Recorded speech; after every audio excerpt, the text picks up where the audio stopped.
Hello everyone, I hope आप सब ठीक हो, सही सलामत हो। एंड क्लास अब तक हमने पढ़ लिया था कि जो कॉजेज हैं, लाइक क्या क्या कॉजेज थे फ्रांस के अंदर जो रिवॉल्यूशन हुआ उसके, social cause, economical cause, political cause and intellectual cause. तो क्यों हुआ रिवॉल्यूशन फ्रांस के अंदर, ये तो हमने पढ़ लिया। कैसे हुआ, उसके लिए हम 1789 के 4 इंपॉर्टेंट इंसिडेंट है उनको देखेंगे। 5th में, 20th June, 14 July and 4th अगस्त ये इंसिडेंट है। एंड क्लास ये इंसिडेंट होने के बाद फ्रांस की जो लाइक पॉलिटिकल स्ट्रक्चर था वो पूरा चेंज हो चुका था। मतलब 5th में 1789 से पहले का जो लाइक सीन था, पॉलिटिकल स्ट्रक्चर था, it was quite different. And यहाँ पर 1789 के बाद तो पूरी फ्रांस की लाइक पॉलिटिकल स्ट्रक्चर काया पलट हो जाती है। क्लास देखते हैं अब वो कैसे हुआ। स्टार्टिंग करते हैं 5th में से, 1789 से। क्लास 5th में को किंग को रियलाइज, लाइक 5th में एक ऐसा डे था जिस टाइम किंग ने असेंबली बुलाई थी, तीनों स्टेट के लोगों को बुलाया था क्योंकि वो टैक्स इम्पोज करना चाहता था। एक्चुअली टैक्स इम्पोज करने का राइट तो किंग को था, लेकिन उसको ये करना पड़ता था कि तीनों स्टेट को बुलाना पड़ता था और उनके बीच में एक वोटिंग कराना पड़ता था। वोटिंग सिस्टम कैसा था वो हम डिस्कस करेंगे अभी। तो लाइक उसको वोटिंग सिस्टम करना कराना पड़ता था एंड लाइक वहां पे उनको गैदर करना पड़ता था। तो क्लास किंग वही करता है। एंड किंग क्या करता है, 300 एंड 300 बुलाता है फर्स्ट स्टेट और सेकंड स्टेट में से, एंड 600 बुलाता है थर्ड स्टेट में से। क्लास ये जो 600 है ना, लाइक 600 जो थर्ड स्टेट में से बुला रहा है किंग, ये वो लोग हैं जो कि बहुत बहुत अच्छा टैक्स पे करते हैं, ठीक है। लाइक ये उस टाइम सबसे हाईएस्ट टैक्स पेयर थे, ये वो 600 लोग हैं, ओके। एंड इनके अलावा बहुत सारे लोग तो ऐसे थे जिनको आना अलाउड ही नहीं था, ओके, जैसे विमेन है और जो नॉन प्रॉपर्टाइड है जिनकी खुद की प्रॉपर्टी नहीं है और जो कोई टैक्स पे नहीं करते, तो जिनको आना अलाउड नहीं था उन्होंने लेटर्स लिख दिए थे। और लाइक ये 40,000 लेटर्स लेकर थर्ड स्टेट के 600 के लोग एंटर करते हैं उस हॉल में जहां पर ये मीटिंग हो रही होती है, ठीक है। अब जब ये एंटर करते हैं तो ये देखकर तो पहले तो इनका कॉन्फिडेंट, या ये कह लो कि इनको इंसल्ट जो फील हो जाती है तभी हो जाती है कि भाई ये क्या बात हुई। किंग बैठा हुआ है सामने, किंग के एक तरफ फर्स्ट स्टेट के लोग बैठे हुए हैं, एक तरफ सेकंड स्टेट के लोग बैठे हुए हैं, थर्ड स्टेट के लोगों के लिए बैठने की जगह ही नहीं है। तो पहले तो यहीं पे मुंह पे इंसल्ट, ठीक है। चलो कोई बात नहीं, आगे चलते हैं। अब आगे चलते हैं तो यहाँ पे किंग वोटिंग कराता है अपना, लाइक जो भी इसको टैक्स इम्पोज करना होता है उसका प्रोसीड करता है, वोटिंग कराता है। तो क्लास इसका जो वोटिंग कराने का जो तरीका था वो कुछ ऐसे था कि ये वोटिंग का जो लाइक क्राइटेरिया था वो ऐसा था कि one state is equal to one voting value होगी, ठीक है। One state is equal to one voting value, ठीक है। अब यहाँ पर क्योंकि फर्स्ट स्टेट और यहाँ पे फर्स्ट स्टेट और सेकंड स्टेट को तो कोई वोट देना ही नहीं है, तो ये तो हमेशा हाँ ही बोलेंगे क्योंकि इनको तो क्या ही फर्क पड़ता है, टैक्स इम्पोज हो या ना हो, इनको कौन सा टैक्स पे करना है। लेकिन थर्ड स्टेट के लोग जो बेचारे ना भी बोले तो भी मेजोरिटी के बेस पर तो हाँ ही आएगा, यानी कि टैक्स तो इम्पोज होके रहेगा। ये अब तक पुराना तौर तरीका चलता आ रहा था और लास्ट टाइम इस टाइप की जो मीटिंग थी वो 1614 में हुई थी। अब क्लास 1614 का क्राउड और 1789 का क्राउड, दोनों क्राउड में बहुत अंतर था। ये क्राउड 1789 का जो क्राउड था ये ज्यादा पढ़ा लिखा, ज्यादा पैसे वाला था, है ना, ये ज्यादा कॉन्फिडेंट था। ये किंग की अगर किसी बात से सेटिस्फाई नहीं है तो उसको मना कर सकता है ना, इतना कॉन्फिडेंस था इसके अंदर। जो 1614 का क्राउड था उसके अंदर वो कॉन्फिडेंट नहीं था। तो किंग को तो यही लगा कि हाँ भाई अब तक जैसा टैक्स इम्पोज होता आ रहा है, जनता को हम बेवकूफ बनाते आ रहे हैं, वैसे बना देंगे, कर देंगे ऐसे टैक्स इम्पोज। लेकिन यहाँ पे इस क्राउड ने साफ मना कर दिया कि आपका जो तरीका है उससे हम बिल्कुल भी एग्री नहीं है और आपका तरीका बदलो। आप one state is equal to one voting value मत रखो, आप one person is equal to one voting value रखो। 300 फर्स्ट स्टेट के, 300 सेकंड स्टेट के, 600 हम है। तो लाइक वो लोग भी 600 हो जाएंगे, हम लोग भी 600। तो आप one person is equal to one voting value रखो। बट यहाँ पे तो किंग का ईगो ही हर्ट हो गया कि भाई यहाँ पे किंग कौन है, मैं हूं या तुम हो, ये कौन डिसाइड करेगा कि क्या करना है क्या नहीं करना।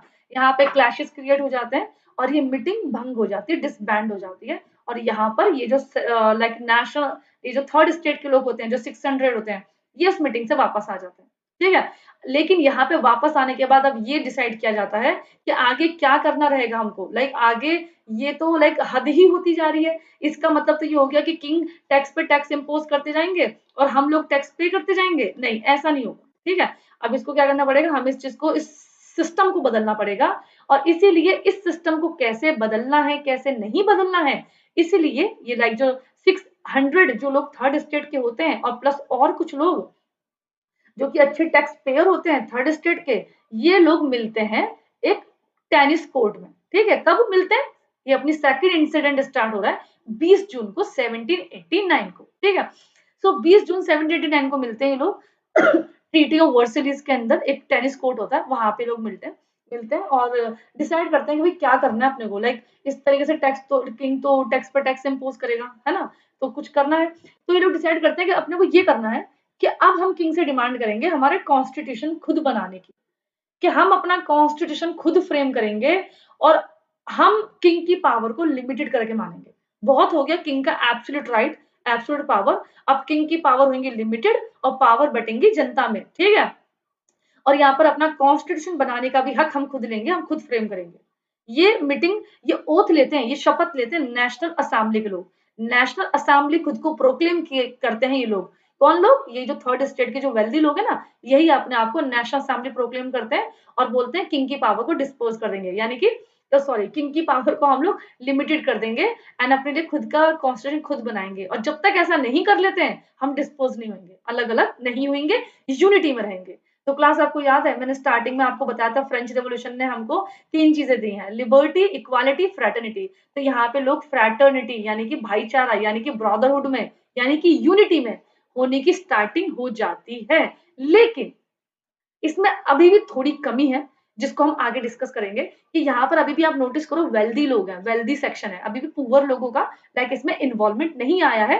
तो क्या हुआ आगे आएगा, ओके। एंड यहाँ पर जो नेशनल असेंबली होती है इसके प्रोमिनेंट लीडर आप देख के हैरान हो जाएंगे, मीराबी और एबिसियस। मीराबी और एबिसियस एक्चुअली थर्ड स्टेट से बिलोंग करते ही नहीं थे।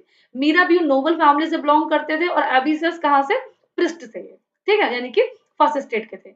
सो क्लास ये कुछ जरूरी नहीं है कि आप जिस बैकग्राउंड से बिलोंग करें आप उसी को हमेशा सही माने, ठीक है। आपकी मॉरल वैल्यूज क्या होती हैं, आपकी एजुकेशन क्या होती है, आपकी सोच समझ क्या होती है, वो भी बहुत मैटर करती है। मीरा ब्यू एबिसियस जैसे लोग यानी कि लाइक जो डेमोक्रेटिक सोच रखते थे, इनको ऐसा लगता था भाई इक्वालिटी होनी चाहिए कहीं ना कहीं, जो कि कंट्री को डेवलपमेंट की तरफ ले जाती है। इसलिए मीरा ब्यू और एबिसियस जो कि थर्ड स्टेट से बिलोंग नहीं करते थे, फिर भी इन्होंने थर्ड स्टेट के लिए नेशनल असेंबली के लिए एक प्रोमिनेंट लाइक इनका रोल रहा, ओके। एंड ये तो हमने देख लिया 20 जून को लाइक रिच कैटेगरीज ने कैसे कैसे लाइक अपने आप को आगे क्या करना है इसमें इन्वॉल्व किया। अब देखते हैं पुअर क्राउड का क्या हुआ।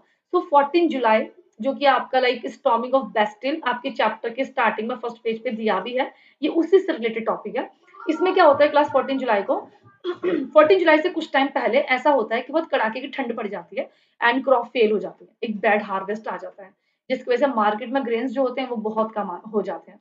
अब जो लोग लाइक फूड डिस्ट्रीब्यूटर का काम करते थे वो भी होर्डिंग करना स्टार्ट कर देते हैं। होर्डिंग मतलब लाइक ग्रेन्स को छुपाना स्टार्ट कर देते हैं ताकि प्राइस और बढ़ जाए।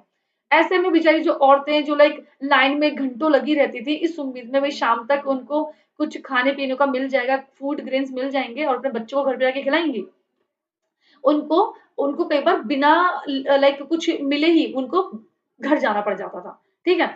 सो यहाँ पर अब एक दिन ऐसा आता है 14 जुलाई से कुछ टाइम पहले की बात है, 12 जुलाई 13 जुलाई की बात है कि यहाँ पर इनको लाइक जो विमेन एक लंबी लाइन में खड़ी हुई है इस उम्मीद में कि भाई उनका फूड ग्रेन मिलेगा, उनको नहीं मिल पाता, ओके। एंड वो गुस्सा, वो जो एंग्री क्राउड होता है वो अपना ग्राउड अपना जो एंगर होता है वो उसको बस्ट कर देता है उस क्राउड के ऊपर जो लोग फूड डिस्ट्रीब्यूट कर रहे होते हैं। एंड यहाँ पर स्टार्टिंग हो जाती है पुअर क्राउड ने किस तरीके से लाइक अपना इन्वॉल्वमेंट दिखाया 1789 में इस चीज की। और फिर तो लाइक पुअर क्राउड यहाँ पर ये बस्टिंग करना स्टार्ट कर देता है अपने गुस्से को लोगों के ऊपर। लोग कौन? ये वही लोग हैं जो कि नोबल्स के अंडर काम करते हैं, जो कि फूड डिस्ट्रीब्यूशन का काम करते हैं, ठीक है, ग्रेन डिस्ट्रीब्यूशन का काम करते हैं। तो इनको जब ग्रेन नहीं मिलते तो ये जो पुअर क्राउड है ये अपना गुस्सा उनके ऊपर निकाल देता है। अब कुछ टाइम बाद यहाँ पे लाइक 14 जुलाई आता है। 14 जुलाई को एक अफवाह एक र्यूमर फैलता हुआ आता है कि भाई किंग क्या कर रहा है, किंग ने अपने कुछ सॉरी किंग अपने ट्रूप्स को भेज रहा है क्या करने के लिए, यहाँ पर कंट्री के अंदर जो फील्ड्स हैं जो खेत हैं उनमें आग लगाने के लिए, ठीक है। अब यहाँ पे जब गरीब लोग होते हैं उनको ये बात पता चलती है तो उनको लगता है कि यहाँ तो प्राइसेस ऑलरेडी इतने ज्यादा हैं ग्रेन्स के, अगर खेतों में आग लगा दी जाएगी तो प्राइस तो और ज्यादा हो जाएंगे, तो फिर हम तो बिल्कुल खा ही नहीं पाएंगे कुछ, हमारे तो लाइक हमारे तो अप्रोच के बाहर हो जाएगा खाना। तो यहाँ पर ये लोग डिसाइड करते हैं भाई ऐसा करो किंग से बात करने चलते हैं, कुछ थाउजेंड समथिंग 7-6,000 समथिंग लोग क्राउड किंग से बात करने का डिसाइड करता है। अब जब जा ही रहा होता है, रास्ते में पड़ जाता है बेस्टिल। क्लास बेस्टिल क्या है? बेस्टिल ना वो किला है। बेस्टिल एक फोर्ट्रेस है जो कि लाइक उनको बीच में ही पड़ जाता है, और जैसे ही क्राउड उस बेस्टिल को देखते हैं, ठीक है, तो क्राउड का दिमाग खराब हो जाता है कि भाई ये वही क्राउड है, ये वही बेस्टिल है, वही किला है जो कि किंग ने लाइक हम पर अत्याचार कर करके बनाया। मतलब एक होता है ना कि किला महल, ये किंग की लाइक पावर के रूप में देखते हैं, डेस्पोटिक पावर के रूप में देखते हैं उसको, ठीक है। एंड यहाँ पे जो क्राउड होता है ये उस फोर्ट्रेस के ऊपर अटैक कर देता है गुस्से में, क्योंकि वो किंग के डेस्पोटिक पावर के रूप में लोगों को दिख रहा होता है। एंड जब पूरा क्राउड जितना भी लाइक वहाँ पे 100 समथिंग क्राउड होता है जो कि डिसाइड करता है किंग से बात करने के लिए जाने के लिए, तो वो उस बेस्टिल के ऊपर अटैक कर देता है। वहां से जो बंदी लोग होते हैं, जो प्रिजनर लोग होते हैं, उनको रिलीज कर देता है, क्योंकि वो भी उन्हीं के थर्ड स्टेट के लोग थे। हथियार जो मिलते हैं उन हथियारों को ले लेते हैं, इवन उसको पूरा तोड़ फोड़ देते हैं बेस्टिल को, उसकी ईंटें तक मार्केट में बिकने लग जाती हैं, इस उम्मीद में, इस निशानी में कि भाई ये हमने पहली बार आज राजा की जो डेस्पोटिक पावर है उसको डिस्ट्रॉय करा है। इस उम्मीद लाइक इस निशानी वाले एक यादगार दिन के रूप में वो ईंटें बिकने लग जाती हैं। तो क्लास यहाँ पे गरीब लोगों यानी कि पुअर क्राउड के थ्रू ये कोई पहल लाइक ये कोई इंसिडेंट यहाँ पे खत्म नहीं हुआ। इसके बाद आए दिन जो मैनर्स होते हैं, शैटॉक्स होते हैं, मैनर्स शैटॉक्स क्या होते हैं? जो लाइक नोबल फैमिलीज के जो घर होते हैं, उनकी जो फेंसिंग फोर्टी फोर्ट्स वगैरह जो होते हैं, उनके ऊपर अटैक लॉन्च होते रहते हैं आए दिन। एंड गरीब लोग इतने फ्रस्ट्रेट हो जाते हैं कि वो अनाजों के लिए एंड लाइक जो गोडाउन्स वगैरह होते हैं उनके ऊपर भी अटैक करना स्टार्ट कर देता है कि कहीं ना कहीं से हमको खाने पीने को तो मिल जाएगा, ओके। एंड वो काफी फ्रस्ट्रेट भी होते हैं कि उनको प्रॉपर फूड अवेलेबल कराया ही नहीं जा रहा। तो क्लास हमने यहाँ पर क्या देखा? हमने यहाँ पर देखा कि rich categories and the poor categories दोनों ने किस तरीके से बिना डरे एंड कॉन्फिडेंट के साथ किंग के सामने अपना एक ऐसा रूप दिखाया, जनता का रूप जो कभी किंग ने देखा ही नहीं था, कभी सोचा नहीं था कि भाई ऐसा भी हो सकता है। अब किंग भी ये सब देख रहा होता है ना? ऑब्वियसली उसका देश है, उसकी जनता है, तो उसको पता तो चलेगा ही कि क्या क्या चल रहा है। अब यहाँ पर लाइक धीरे-धीरे लाइक ये लोग नेशनल असेंबली के जो लोग होते हैं, ये अपनी बात किंग के कान तक पहुँचा भी देते हैं कि हमको इस टाइप की गवर्नमेंट चाहिए। और किंग भी समझ जाता है कि भाई अभी जो जनता है, रिच और पुअर, वो बिल्कुल मेरे सामने खड़ी है, अपोज़ कर रही है, और ये 90% क्राउड है। तो अभी इनकी बात माननी ज़रूरी है। आगे चल के चाहे कुछ भी करूँ मैं, वो मेरी प्लानिंग होगी। लेकिन अभी बस मेरे पास कोई प्लानिंग नहीं है, मुझे अभी इनकी हाँ में हाँ मिलानी पड़ेगी, वरना ये हम सबको मार देंगे, ये क्राउड। ये थर्ड स्टेट का जो क्राउड है, ये हम सबको मार देगा। तो क्या करता है, किंग असेंबली बुलाता है, जहाँ पे एक डिक्री पास किया जाता है। डिक्री का मतलब होता है इंस्टेंटली जब कोई कानून निकालता है, उसको डिक्री बोलते हैं, ठीक है? तो यहाँ पे डिक्री एक लॉन्च किया जाता है, जिसके हिसाब से जो फ्यूडल सिस्टम है, उसको अबॉलिश कर दिया जाएगा। फ्यूडल सिस्टम मतलब क्या? कि आपने जो पुरानी सोसाइटी बना रखी है, ओल्ड रिजिम, ये फर्स्ट स्टेट के नीचे सेकंड स्टेट, उसके नीचे third state, and third state के जो लोग हैं, वो पूरे सर्वेंट हैं आपके, है ना? इसको फ्यूडल सिस्टम कहते हैं। तो फ्यूडल सिस्टम को लाइक पूरा अबॉलिश कर देते हैं। एंड जो टैक्स एक ही स्टेट देता था, एक ही एस्टेट देता था, वो टैक्स, ये जो सिस्टम होता है, इसको खत्म कर दिया जाता है। अब टैक्स पे किया जाएगा, तो तीनों स्टेट टैक्स पे करेंगी, ठीक है? तीनों बराबर से टैक्स पे करेंगी, एक स्टेट टैक्स पे नहीं करेगी। मतलब टैक्स का जितना ही भार है, जितना ही बर्डन है, वो एक स्टेट के ऊपर नहीं आएगा, तीनों स्टेट के ऊपर डिवाइड होगा, ठीक है। एंड जो लाइक तिथ भी अबॉलिश कर दिया जाता है। जो तिथ यानी कि जो चर्च के ऊपर जो टैक्स चल रहा होता है, उसको जो चर्च टैक्स मांगा करता था जनता से, 1/10 प्रोडक्शन प्रोडक्शन एग्रीकल्चर प्रोडक्शन जो मांगा करता था, चर्च को दिया जाता था बाय द थर्ड स्टेट, उसको भी अबॉलिश कर दिया था। एंड क्लास वहां पर लाइक जो भी चर्च के पास जो एक्स्ट्रा लैंड एरिया होता है, जो कि किंग दान में दिया करता था, चैरिटी समझ के दिया करता था, ठीक है, वो एरिया भी लाइक एक्वायर करके एंड उसको बेच दिया जाता है, जिससे कि फ्रांस के ऊपर जो कर्जा चढ़ रखा होता है, जो अमेरिका की हेल्प करने की वजह से, एंड जो भी उनकी इकोनॉमिकल कंडीशन चल रही होती है, लोन वगैरह चल रहे होते हैं, वो सारे उतार दिए जाते हैं, ठीक है। सो क्लास अब यहाँ पर लाइक ऐसी कंडीशन आ चुकी है फ्रांस के अंदर कि अब फ्रांस इकोनॉमिकली भी और पॉलिटिकली भी, इवन सोशली भी, है ना? अब सोशल बेस डिस्क्रिमिनेटेड सोसाइटी नहीं है फ्रांस के अंदर। एंड अब सोशली, इकोनॉमिकली, पॉलिटिकली फ्रांस एक नए तरीके से स्टार्टिंग करने को तैयार है, नए तरीके से पूरा structure politically, socially, economically launch करने को तैयार है। तो गाइज़ आपको समझ में आ गया होगा 1789 में किस तरीके से रिवॉल्यूशन इमर्ज हुआ था।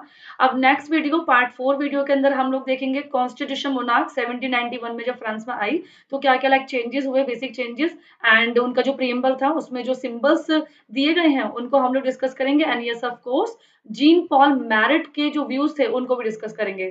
तो क्लास मिलते हैं हमारे पार्ट 4 की वीडियो में। बट गाइस उससे पहले वीडियो लाइक करना बिल्कुल मत भूलना, सब्सक्राइब कर लो अगर अभी तक नहीं किया है तो, बेल आइकन को ज़रूर प्रेस करो ताकि अब मेरी आने वाली वीडियोज़ भी आपको मिलती रहें। Okay class, bye, take care everyone.